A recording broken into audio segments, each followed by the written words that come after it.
Nós vamos agora continuar falando de saúde. Nós agora vamos conversar com a médica obstetra Ana Catarina sobre a incompatibilidade de RH materno-fetal. Essa é uma das principais dúvidas das mamães, principalmente com pouca orientação e difundida. A gente não é muito divulgado, né? Então, eu estou aqui com a doutora e nós vamos conversar. Bom dia, seja bem-vinda. Bom dia, Dina. Muito prazer. Obrigada por estar aqui novamente. Quando a gente fala de incompatibilidade sanguínea, né, a gente tem várias dúvidas. E tenho certeza que a mulher que está grávida, ela tem uma preocupação dobrada.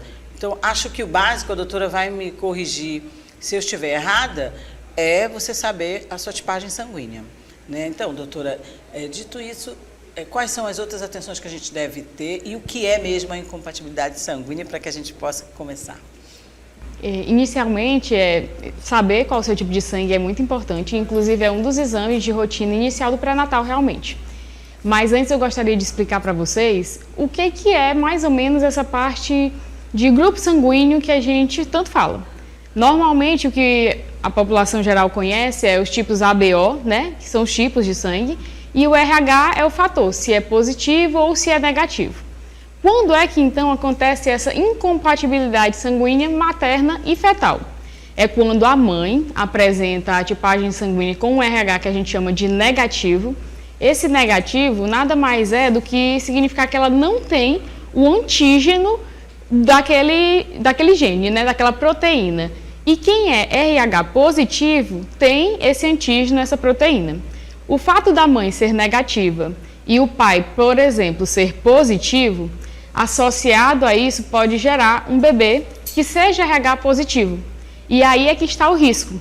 Quando a mãe é negativa e o bebê é positivo, pode ocorrer o que a gente chama de sensibilização, que é quando o sangue da mãe entra em contato com o sangue do bebê e é como se as células do corpo da mãe funcionassem como um mecanismo de defesa para esse antígenozinho positivo e produz anticorpos. Aí são esses anticorpos que podem trazer riscos, principalmente em futuras gestações, não necessariamente na primeira gestação já da mulher, mas pode acontecer. É mais raro, né, doutora? É bem mais raro. Então, sabendo do seu tipo sanguíneo, fator, tudo direitinho, e acompanhada pelo especialista, né, pelo médico, fazendo o seu pré-natal direitinho, os riscos são menores, né? Mas hoje, como é que está a nossa realidade? Porque eu falei na abertura, e creio que é a realidade, essa pauta não é muito divulgada. A gente até tem dificuldade, né, para encontrar pessoas que a gente chama na televisão de personagens para contar a sua experiência, para falar, falar das suas dúvidas. Então, como é que nós estamos nessa área? O atendimento, a orientação para as pessoas, e há casos em que vocês têm casos mais complicados, mais complexos? Sim, eu acho que o fato de ser pouco difundido, hoje em dia principalmente, é principalmente pelo fato de que se tem uma prevenção muito simples, né? Que é o uso de uma medicação que é a imunoglobulina, que pode ser administrada na mãe e impedir que ela desenvolva essa sensibilização e traga riscos para a gestação e para o bebê em si, né? O que acontece? Quando a mãe tem essa incompatibilidade com o sangue do bebê, qualquer tipo de sangramento mais aumentado na gestação, até um abortamento após a 10ª semana de gestação, deve ser administrada essa medicação, porque ela vai prevenir que você desenvolva os anticorpos que vão botar em risco uma futura gestação. Depois disso, o que mais que tem que ser acompanhado? Tem um exame, além da tipagem sanguínea, que a gente faz na mãe no pré-natal, que é o Cumbis indireto, para essa mãe que tem RH negativo. A gente só sabe que tem um risco aumentado para esse bebê quando esse Cumbis indireto ele vem positivo, porque significa que a mãe já entrou em algum momento na vida em contato com aquela célula do sangue do bebê e desenvolveu esse anticorpo, que é esse anticorpo que vai agredir as células do bebê lá dentro da barriga ainda da mamãe. Bem diferente. Esse é um exame relativamente novo? Não, é super tranquilo, é bem Não, antigo. Isso que É bem antigo e é no sangue da mãe. É coletado no sangue da mãe. Você sabe, mas já é antigo. É rotina de pré-natal há muitos anos, pronto. muitos anos. Então ele tem que ser feito. Sim. Olha aí. Principalmente se a mãe é RH negativo, porque o que acontece também? Nós falamos muito dessa incompatibilidade do positivo e negativo, mas a verdade é que o sangue ele tem vários outros antígenos, mas a reação desses outros antígenos é muito mais leve, menos grave do que a da incompatibilidade RH. E os casos em que a mãe apresenta essa sensibilização e depois engravida, cada vez mais o risco aumenta para aquele bebê, chegando a ter casos em que é necessário fazer diagnóstico dentro da barriga da mãe e, se for um bebê muito prematuro, até transfusões de sangue para o bebê dentro da barriga da mãe. Transfusão mesmo transplacentária, que a gente chama, né? Porque vai furar a barriguinha da mãe, acertar o cordãozinho umbilical do bebê para passar o sangue para ele, para dar mais condições, porque ele ainda é muito prematuro, não pode ainda ser tirado da barriga. E os casos em que ela se desenvolve mais para frente, né, depois de 35, 36 semanas, às vezes é necessário fazer um parto prematuro para garantir a segurança da vida do bebê, porque ele pode falecer dentro da barriga. Doutora, e no caso, se o bebê nasceu sem que tenha feito o cúmplice direto, cúmplice indireto e a medicação. Sem que tenha feito, e sem, antigamente a gente chamava a vacina que tem que tomar no 8º mês, a mulher que é RH negativo, tô falando eu sou RH negativo, viu gente? AB negativo, meu filho é B positivo. E aí, até me arrepio quando eu falo, porque eu tive nesse limiar aqui, nesse risco grande, eu tinha 35 anos. Então, assim, não foi feito o cúmplice indireto, o bebê nasceu. O que pode acontecer? Quando o bebê nasce e não é identificado ainda dentro da barriga, torna o diagnóstico um pouco mais demorado.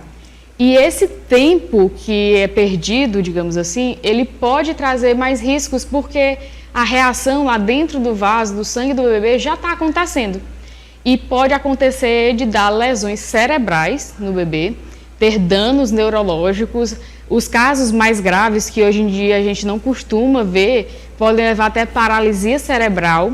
E às vezes é necessário fazer um tratamento que a gente chama de exsanguíneo transfusão, que é como se retirasse o sangue do bebê que ele está no corpo dele para trocar por outro sangue por causa dessa reação em cadeia que pode causar danos muito graves para o corpo do bebê, que é muito delicado, ainda não tem tanta resistência, né?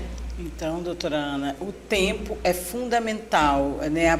Mais uma vez, gente, a prevenção é fundamental. No meu caso, foi questão de 3 dias. Então, para perceber. O médico viu que o João estava ficando amarelinho, e a gente que é mãe, a gente que ouve as outras mães e as vovós, a gente sabe que tem icterícia, né? Todo mundo sabe e diz, é normal o bebê ficar amarelinho por causa da icterícia. Gente, nada é normal. Nada em termos de saúde é normal e tudo pode ser uma outra coisa. Então, mesmo que você ache, vá verificar com o especialista. Então, nós fomos muito abençoados porque o médico achou estranho. Aquele amarelidão está continuando. Tomou banho de sol, também fez a fototerapia ali e tudo, e não resolvia. Foi aí que, como o médico viu que infelizmente, no meu caso, o meu tipo sanguíneo estava errado, né, na anotação na época, isso foi há 24 anos atrás, gente. E aí, acho que hoje se tem um pouco mais de cuidado. E aí que viu que eu era B negativo e ele B positivo. E aí foi feito esse sanguíneo, graças a Deus, sem nenhuma sequela. Graças a Deus mesmo. Então, mas o tempo, então, eu citei esse exemplo, porque o tempo, nesse meu caso, foi fundamental. Isso. Então, o tempo é fundamental, né? E primeiro saber a tipagem sanguínea, né? E depois a questão do tempo. Quais são os tratamentos, no caso... Pode complementar, doutora. E até queria dizer assim, porque a icterícia, o que é a icterícia? Ela é um sintoma de várias possibilidades, tanto de doenças quanto de coisas que são consideradas normais. Mas precisa do olhar crítico, porque não é qualquer icterícia. É uma icterícia mais importante, que aparece bem mais rápido, não é algo que dê para você avaliar como uma pessoa leiga. Eu costumo até dizer assim, na dúvida, sempre vá procurar o atendimento para você ser esclarecida. Você nunca vai se arrepender de ter ido, mas você pode se arrepender de não ter procurado ajuda a tempo para poder fazer algum tratamento que poderia ser possível. Exatamente. E eu vou aproveitar essa deixa da doutora Ana para dar continuidade, porque eu acho importante no meu depoimento. E, gente, ó, a Lorena nem sabia desse meu caso, que eu, inclusive, evito falar porque eu me emociono muito. Uma enfermeira foi que notou, eu levando o João para vacinar, e normal, né? Ele estava amarelinho, deve ser icterícia, do segundo dia eu fui levar ele para vacinar. E aí uma enfermeira olhou e disse, olha como é bom esse olhar crítico que a doutora Ana Catarine falou. Ela disse assim, seu bebê tem tá doentinho? E eu logo disse, não está doentinho, não. Ele tem icterícia, está tomando banho de sal e tal. Aí ela falou assim, você leva ele na pediatra? Eu estou achando essa cor dele muito diferente. Aí, quando ela saiu, você sabe que eu ainda fiquei assim, nada a ver e tudo. E a minha mãe, dona Marília, mais experiente, vamos levar. Levei, foi imediatamente, a pediatra disse, vai ficar internado, nós temos que fazer o E-sanguíneo de novo. Já tinha feito o E-sanguíneo no nascimento, né? E aí, isso já foi depois que ele tinha feito. Aí ele tomou, o que popularmente a gente fala, outra dose, né?